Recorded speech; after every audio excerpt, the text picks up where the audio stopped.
instrumentos que se utilizaban para medir la humedad del aire. Habíamos visto ya que el aire en la atmósfera tenía cierto contenido de humedad, que era variable y que se podía obtener, digamos, conocer su valor a partir de la utilización del ciclómetro, que consistía en dos termómetros, uno que tiene el bulbo mojado y otro seco. Bien. Ahora,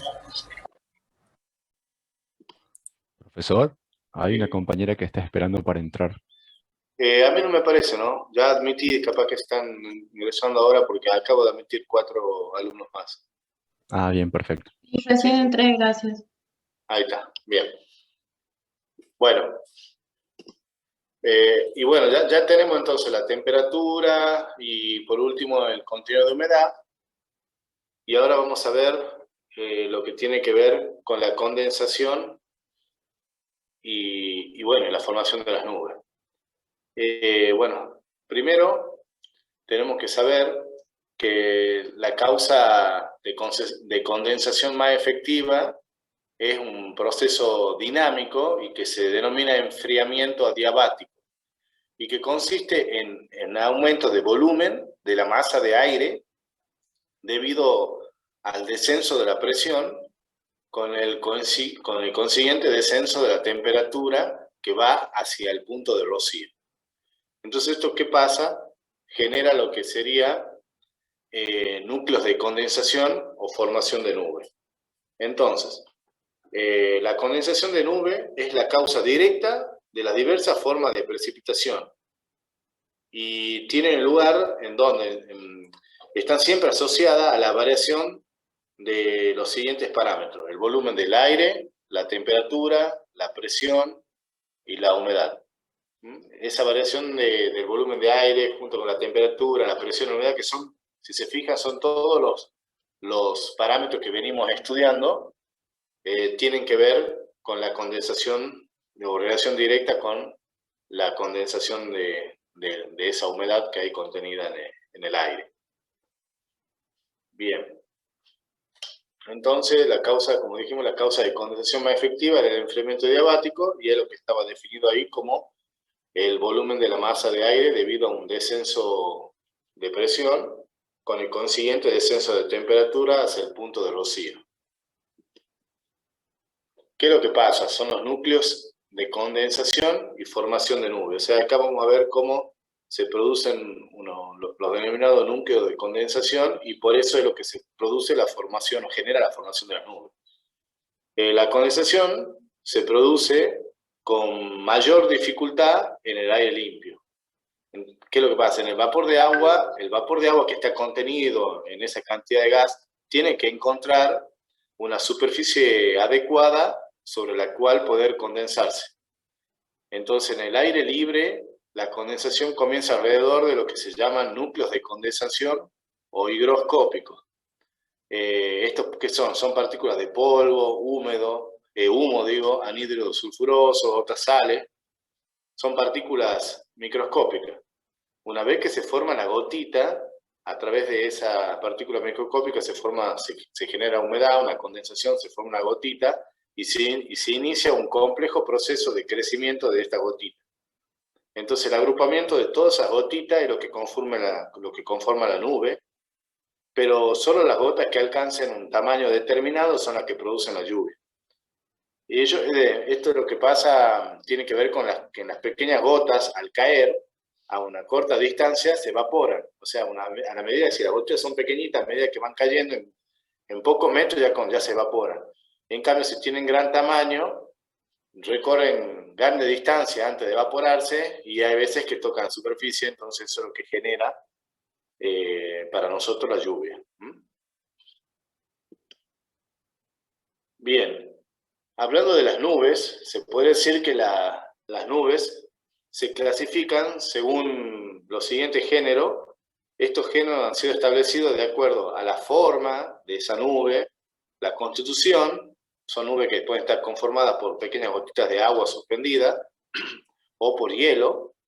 También tienen que ver con la altura, tienen que ver con el origen, cómo han sido originadas, cómo se originaron esas nubes. y por otras propiedades. Entonces, por eso, de acuerdo a todos esos parámetros, los principales grupos de nube en los cuales vamos a clasificar y vamos a trabajar son las denominadas cirrus, las cumulus y la stratus.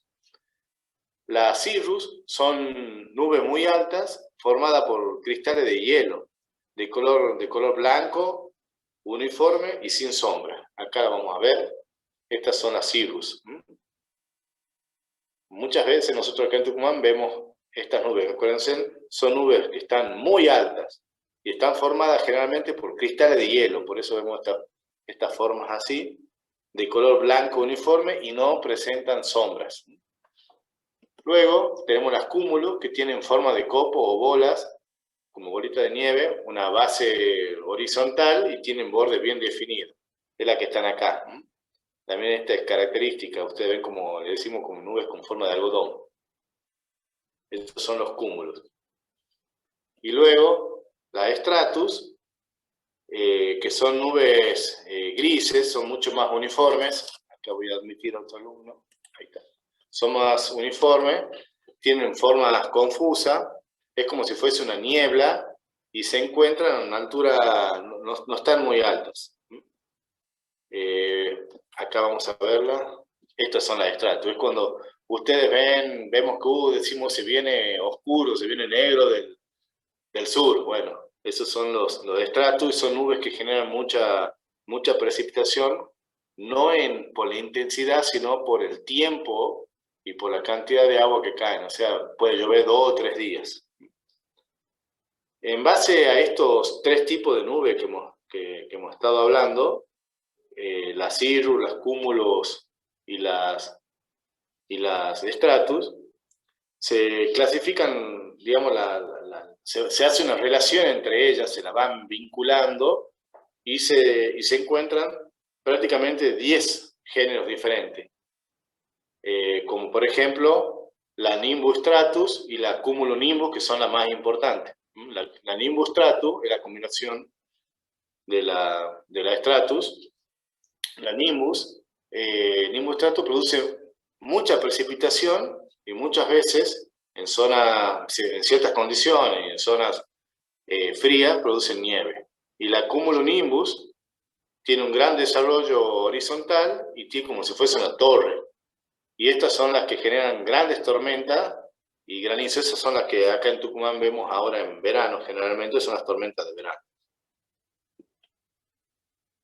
Acá podemos ver un gráfico donde vemos los diferentes tipos de nubes. De las 3 principales se desglosan todas estas.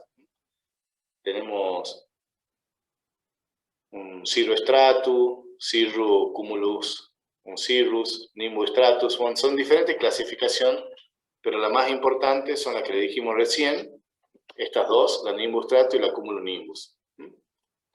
¿Por qué? Porque son las que a nosotros nos interesa desde el punto de vista de las que generan precipitaciones sobre la superficie.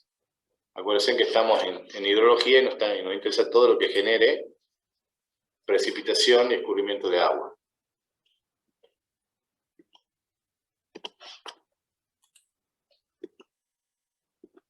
Bien. Ahí tenemos el stratus. ¿Y cómo se mide esa nubosidad e insolación? Bueno, primero la nubosidad se establece, o sea, las nubes, se mide para saber la cantidad de nube que hay en la superficie, se utiliza el concepto de nubosidad, y es la fracción de cielo cubierto por nube. Esa es la definición sencilla, es la fracción de cielo cubierta por nube. Y esa se aprecia o se la mide a través de octas, a través de un observador, que puede ser una persona o con cierto elemento, y que se registra de 0 a 8 grados. O sea, yo tengo una visual de 0 a 8 grados y la cantidad de nube o el porcentaje de superficie cubierta es lo que yo voy determinando como nubosidad. Se puede establecer indirectamente la nubosidad a través de las horas que brilla el sol, lo que se denomina insolación o heliofanía. Y esto se utiliza, este instrumento, el heliofanógrafo. ¿Qué es lo que hace? Acá, en vez de determinar la cantidad de la cantidad de horas del día que estuvo nublado, para poder conocer la cantidad de nubes que pasaron y demás, que es lo que nos está interesando. Indirectamente medimos la cantidad de horas que hubo sol. Entonces, si el día duró, supongamos, 8 horas o 10 horas duró el día, bueno, entonces si yo con este aparato determino la cantidad de horas que estuvo el sol y en función de eso puedo determinar durante esas 10 horas cuántas horas estuvo nublado. Acá lo que hace es sencillo, es como si fuese una bola de cristal, como si fuese una lupa. Los rayos del sol que inciden sobre esto es igual que una lupa, el mismo concepto, va quemando, se concentra y va quemando una cinta.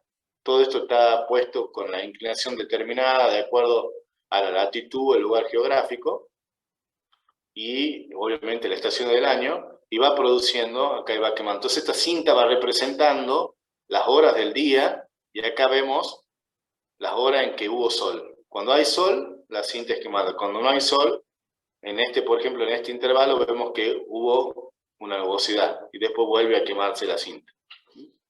Es un aparato de medición indirecta de la nubosidad e insolación. Bueno, ahora vamos a ver cómo es el proceso de precipitación, o sea, qué ocurre dentro de la nube y qué fenómenos ocurren de tal manera que precipiten esas gotas sobre la superficie terrestre, generando lo que nosotros denominamos la lluvia. Que también puede ser, lluvia en forma, si la vemos desde el punto de vista de un líquido, y si también puede precipitar de forma de sólido, como si fuese nieve o granizo. Bien, la precipitación entonces es la caída de agua sobre la superficie terrestre desde la atmósfera. Bueno, si bien el tipo de precipitación, como dijimos, es comúnmente líquido, también puede ocurrir en estado sólido, ya sea nieve o granizo. Bajo ciertas condiciones ocurren procesos dentro de las nubes que permiten la formación de gotas, los cuales llevan a que sean suficientemente voluminosas para poder abandonar la nube y poder así llegar a la superficie terrestre, caer a la superficie terrestre sin evaporarse. Bien,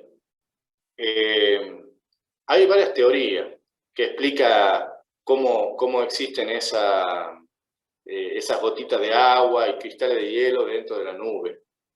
Nosotros vemos acá, por ejemplo, este proceso de formación de gotitas dentro de la nube, que dice que cuando existen simultáneamente gotitas de agua y cristales de hielo, el aire que está saturado ahí dentro de la nube con respecto al agua, está sobresaturado con respecto al hielo. Entonces, da lugar a que se deposite el vapor de agua sobre los cristales de hielo y luego se produce una evaporación del agua, tratando de mantener saturado ese aire. Entonces, lo que pasa ahí es que los cristales de hielo aumentan rápidamente el tamaño y el agua líquida tiende a desaparecer. Estas partículas, ¿qué pasa? Son mayores, se van haciendo más grandes, caen más velocemente que las chiquitas y van absorbiendo a las partículas que encuentran a su paso, creciendo, haciéndose de mayor volumen, mayor tamaño. Va descendiendo a otro nivel. Ustedes saben que a medida que va descendiendo la temperatura va aumentando y llega a un punto de congelación, entonces ahí se vuelven a fundir, se comienzan a derretir, por así decirlo, se funden y siguen aumentando el tamaño, también porque van colisionando con otras que están dentro de la nube. Todo esto va formando que todo esto que está pasando, todo este proceso ocurre dentro de la nube. Las gotas van y vienen, suben, hay corriente ascendente, descendente, aumentan, disminuyen la temperatura y van formándose así a medida que van aumentando el tamaño. De acuerdo a la altura, por supuesto, que tenga la nube. Ya hemos visto recién que había cirrus, los estratos, eran nubes altas que tenían hielo y había nubes bajas que tenían el agua en estado líquido. Son gotitas pequeñas que están suspendidas en el aire. Acuérdense que hay corrientes de aire ascendente y descendente. En las ascendentes las que la mantienen a flote. Bueno, en zonas tropicales y ecuatoriales el crecimiento de la gota se produce por la diferencia de temperatura entre las gotas, ya que hay gotas más frías y absorben a las más cálidas al ser aproximadas por estas corrientes que hablamos de descendente y ascendente. Bien, de acuerdo a la causa, que provoca estas precipitaciones, este ascenso de aire húmedo, se clasifican en diferentes tipos de precipitación. Uno es la precipitación de tipo convectiva. La precipitación de tipo convectiva está relacionada o asociada con los cúmulos, esas nubes de gran altura, y también con los cumulonimbus, que es lo que hemos estado diciendo que eran importantes, porque generaban grandes precipitaciones.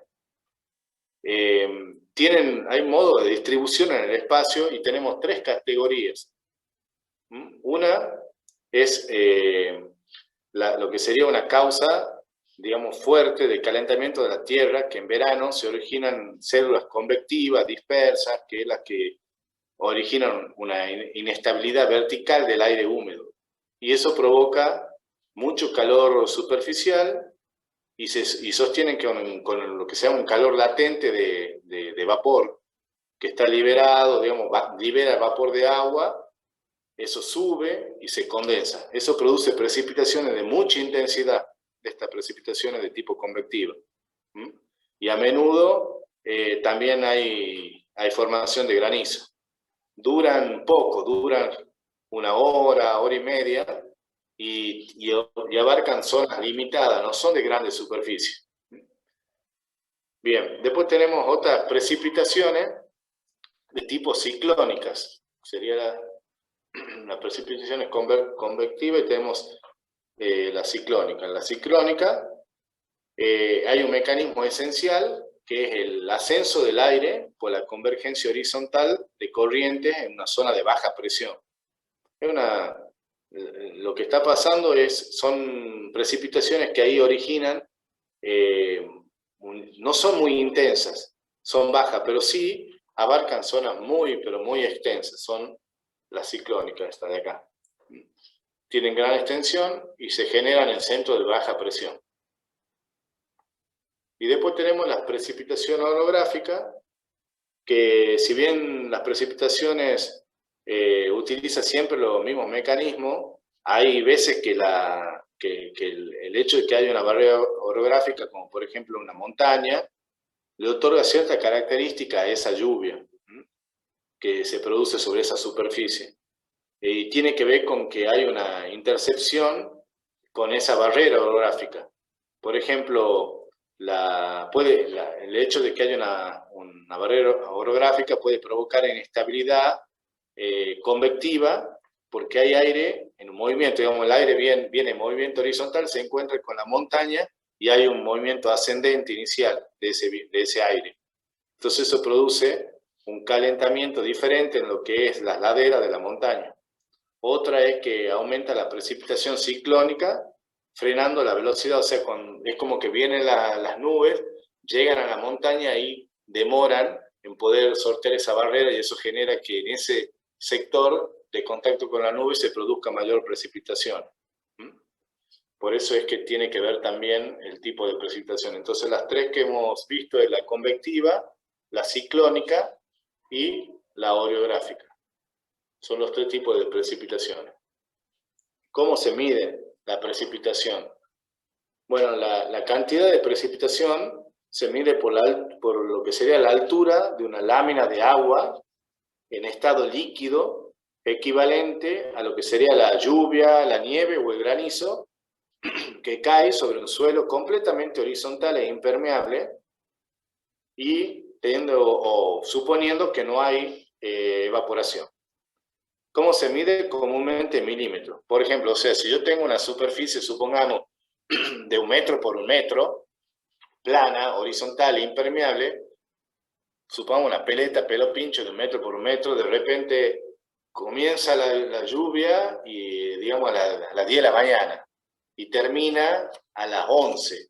Yo quiero saber cuánta lluvia cayó, me voy, me fijo, en 1 hora que llovió, me fijo la altura que hay sobre la altura de agua que hay en esa pileta pelo pincho de 1 metro por 1 metro.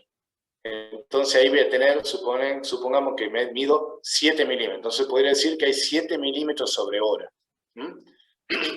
Esa es la precipitación y la intensidad. Se mide sobre milímetro, la altura de una lámina medida en milímetros sobre esa superficie horizontal. En el caso que sea que quiera medir la precipitación de hielo, es lo mismo. El hielo cae sobre esa superficie, pero la diferencia es que tengo que derretir ese hielo. Yo voy a tener granizo o tendré nieve. Bueno, la junto, la nieve que ha caído en esa superficie de 1 metro por 1 metro, la derrito, y ahí veo, de nuevo, vuelco el agua en esa superficie y voy a tener los milímetros que cayó. Ahí vemos uno muy conocido para medir la precipitación. El elemento más conocido es el pluviómetro. A ver si ustedes han visto, hay un... A ver...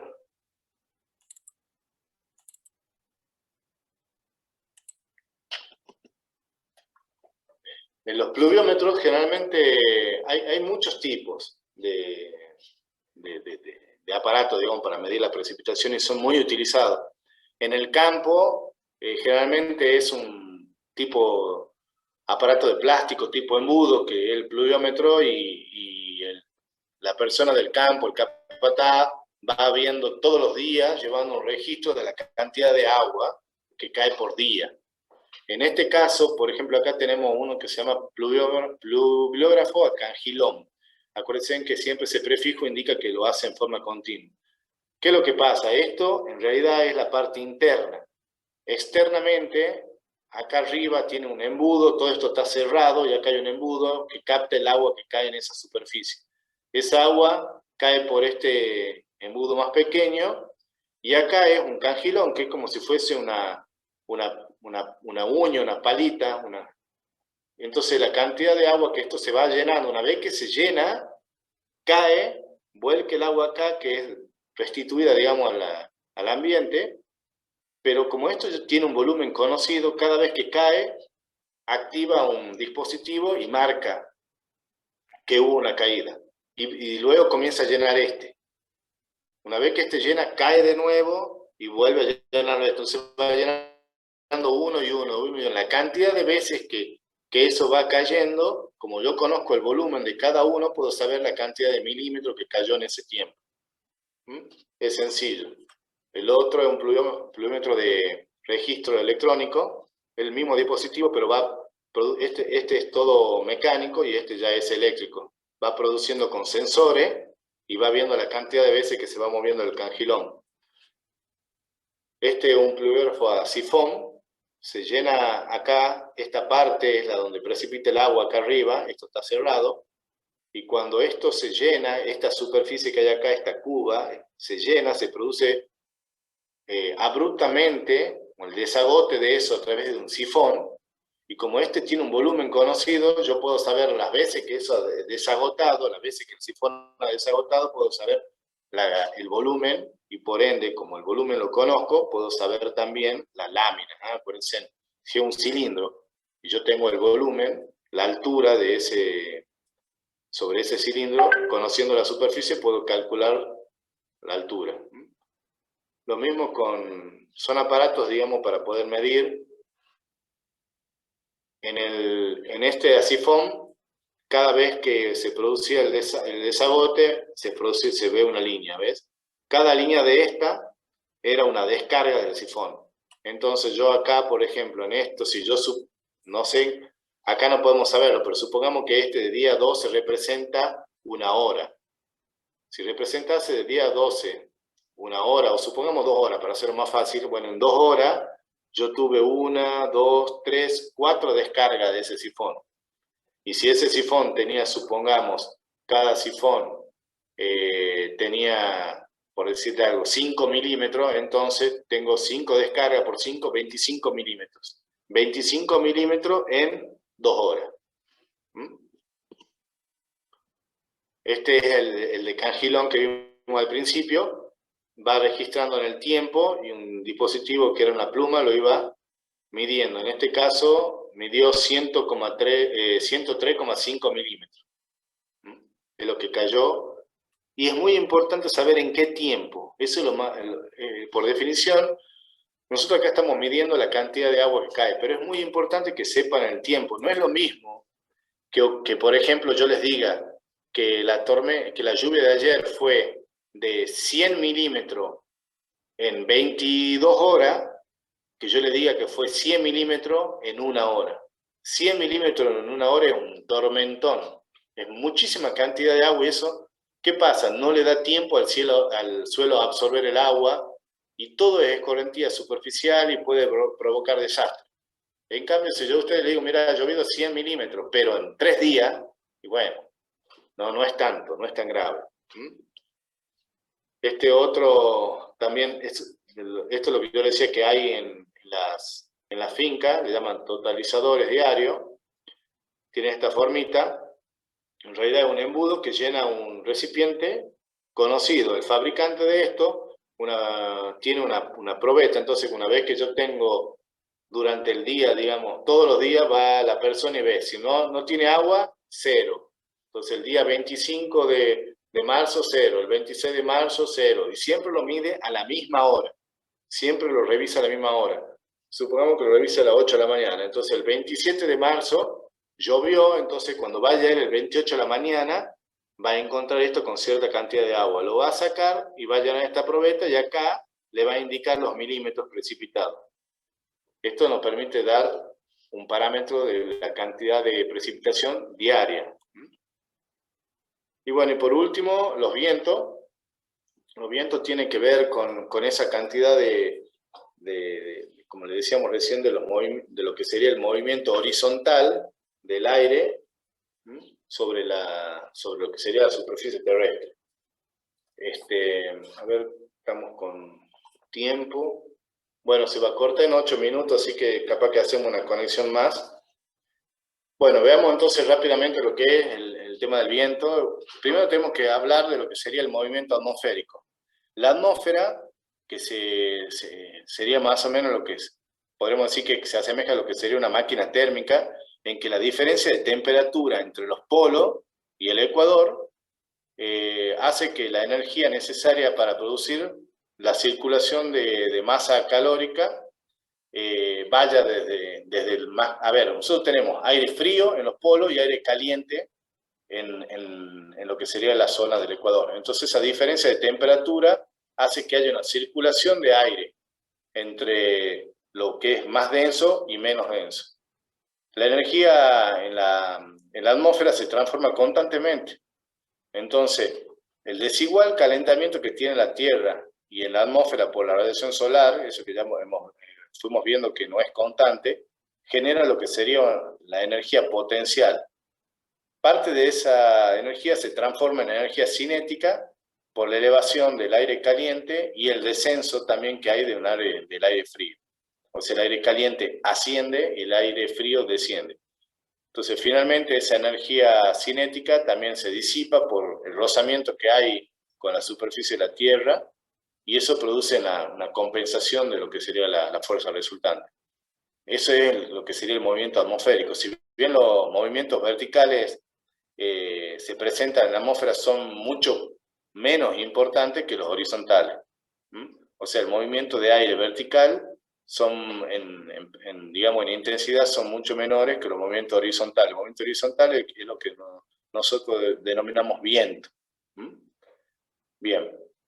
Y al movimiento vertical vamos a denominarlo corriente. Cuando ustedes sientan hablar de corriente, en la atmósfera se trata de un movimiento del aire vertical y cuando hablamos de movimiento horizontal es viento. Bueno, lo que vamos a estudiar entonces ahora es el movimiento horizontal y tiene, digamos, el movimiento horizontal del aire en lo que sería en la cercanía de la superficie terrestre, es el que nos interesa cerca de la superficie, está controlado por 4 elementos. Primero, por la fuerza resultante del gradiente de presión. Segundo, por la fuerza de Coriolis, esa que ustedes han visto ya en la secundaria. Tercero, por la aceleración centrípeta, que tiene que ver con que todos los cuerpos que se mueven siguiendo una trayectoria curva experimentan esa aceleración dirigida a su centro de rotación, también lo hemos visto en la secundaria. Y la fuerza de rozamiento, que tiene que ver la fuerza de rozamiento del aire con la superficie terrestre. Todo eso es lo que altera y lo que controla lo que es ese movimiento horizontal del aire. Luego tenemos el movimiento vertical, que, por ejemplo, tiene que ver con que el aporte o la pérdida de aire en las proximidades de la superficie terrestre tiene que estar compensado, ¿sí?, por el movimiento vertical. Entonces, en un centro de baja presión o ciclón, se tendrá que todas las líneas de corriente del aire convergen hacia la superficie terrestre. Y hay un ascenso de aire o divergencia en altura. En cambio, en un centro de altas presiones o alto ciclón, se tiene convergencia de las líneas de corriente en altura, hay un descenso del aire y hay una divergencia a nivel de la superficie terrestre. Eso es un poquito lo que hemos visto anteriormente, ya lo vemos más adelante. Pero bueno, lo importante es que dentro de este movimiento horizontal del aire tenemos lo que se denominan los cinturones globales del viento. Entonces el viento es un desplazamiento del aire desde los núcleos de alta presión o ciclones hasta los núcleos de baja presión. Es el flujo de gas a gran escala, y en la Tierra el movimiento es el viento, es el movimiento de masa del aire en la atmósfera del tipo horizontal. Acá vemos cómo es un proceso ese que le decía del viento, cómo va el aire caliente asciende y el aire frío desciende, y es lo que provoca ese movimiento.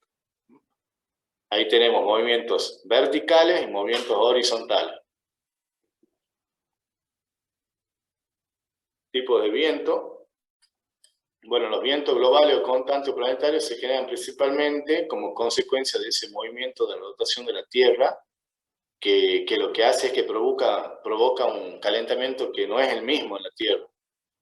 Y eso tiene que ver con que, y también por el tipo de atmósfera que tiene también una diferencia en la insolación de la misma. Entonces eso va provocando que las intensidades de ese movimiento horizontal sean diferentes en los diferentes puntos del planeta. Acá vemos, por ejemplo, los vientos globales, y cada viento que está estudiado, estos son vientos promedios, ¿no?